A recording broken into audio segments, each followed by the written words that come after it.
I found the reading for this week to be really interesting. It doesn't seem to be in the exact order of the readings, but this is the order that I chose to copy and paste them, so it's the order I'm going to go. The first chapter that I want to talk about is chapter 2, and how family life education focuses on prevention. It's not on dealing with what already happens, it's on preventing things from happening, which I think is really cool because prevention is so much easier than fixing things after they happen. I found it really cool that there were 3 different types of prevention. I think that I'd want to work in primary prevention, so helping families develop knowledge and skills they need to build relationships before any problems occur, because I would get the most out of working with families to help them be able to deal with issues before they had to, so they had a plan, because I'm really big on having plans and about being ready for anything that could come to you. So I think that that would be the best place for me. I did think that secondary would be interesting, working with people with some signs of risks to prevent more serious problems from occurring. That's really important too, because if you catch things early, you can help them from getting worse. Eventually, in my professional life, I want to become a counselor. So I would be working more on the tertiary level of working with people who are already experienced distress, where educational programs alone aren't enough. And at this point in my life, primary is what I'd want to do. But once I have my master's degree and I'm a counselor, that would probably be best for me because that's what I'm going to be doing. Another thing that I thought was really interesting and important was the stages of family life education, because nothing just shows up and works. So the first step is problem analysis, and this is just so vital because if you don't know what you're dealing with, you don't know how to deal with it. And you need to know what your audience needs. The most critical part in analyzing the need of an audience is to realize what they already know and how their lives are affected. It doesn't make sense to base your program off someone else's if they're from a totally different area. You wouldn't want to talk to people who have experienced certain challenges and trials and difficulties the same way that you would people who haven't experienced those challenges, trials, and difficulties, because they're not going to get the same out of it because they don't need the same things. The program design in stage 2 is also important because you need to have goals in order to meet them, and you need to know what your group needs in order to make goals that are right for them. Because if I didn't know what was going to help me, then I wouldn't be able to help the people I'm working with and what they needed, then I wouldn't be able to help them. I'm going to do a workshop on drug use, like preventing drug use, and I want to learn more about what the problem is with drug use in my area so I know where these people are. And I also plan on doing 4 shorter sessions and targeting them at different groups each time, the same age group, but maybe a Boy Scout troop one time and a young women's group the next time. And then I can take what I learned from the first audience and what they needed and kind of move that on to other ones.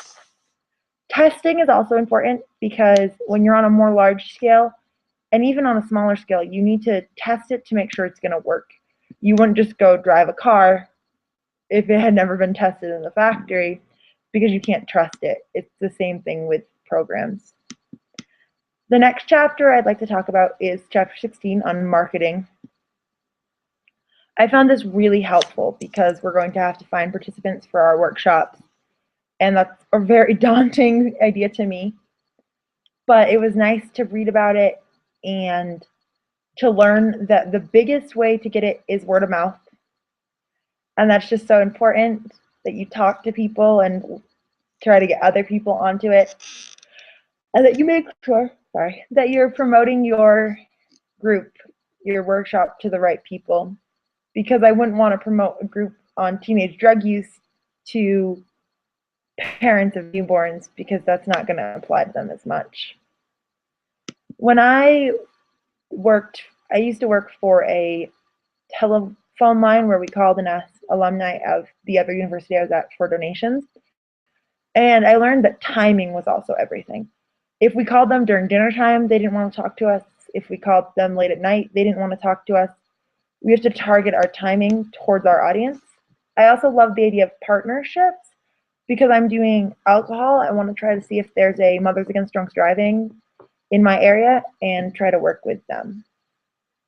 I found Appendix A to be extremely fascinating, and I really liked the values that they mentioned. And we all have our own values, but there are really important things to remember when you're working with people. And the one that I found the most interesting and important is that compassion. Compassion can open doors or it can slam them if you're lacking it. So you need to always be compassionate, kind, and respectful to people because you catch a lot more flies with honey than you do with vinegar. And that everyone can bring a unique and important perspective to a situation. I'm not going to see things the exact same way you are, and you're not going to see things the exact same way I am.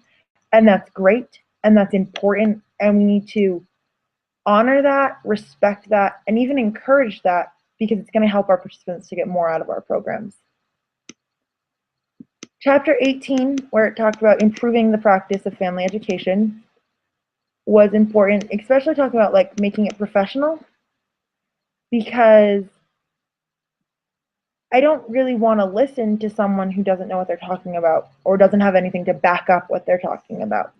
So we need to make sure that our literature reviews are helping us to find a lot of literature, because if we have that literature, we're able to better base our programs on literature and be more believable and have more respectable information, and people are more willing to listen to us. When I read about in chapter 1 and I thought about what I would want to do for family life education, I thought that I would probably use it a lot when I'm older and I have my counseling job. But I also like the idea of being a parent educator, particularly working with like Child Protective Services or a children's task force. I think that would be really fun.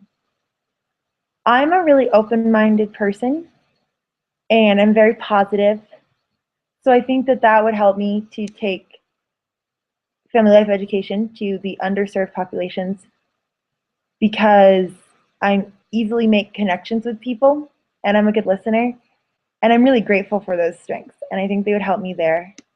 I found all of the different approaches to family life education so interesting. It makes perfect sense because we're all different and so we're all going to teach differently and people are going to learn differently. I think that I probably would most likely use a facilitator approach where I focus on the needs of the learners and let them kind of guide what we talk about because I'm more comfortable with that. Although I'm sure in my workshop it's going to be closer to a collaborator approach because of the way it's going to be set up and it's going to be a short amount of time, so it's going to need to be fairly organized. All in all, I've really enjoyed these chapters. I like learning about motivating people and why that's important and about how the basis is of this. I'm excited to do the workshop and it's good to know where I stand and what I already know about my own values because that will help me to do better. And I hope everyone has a great week. Thanks.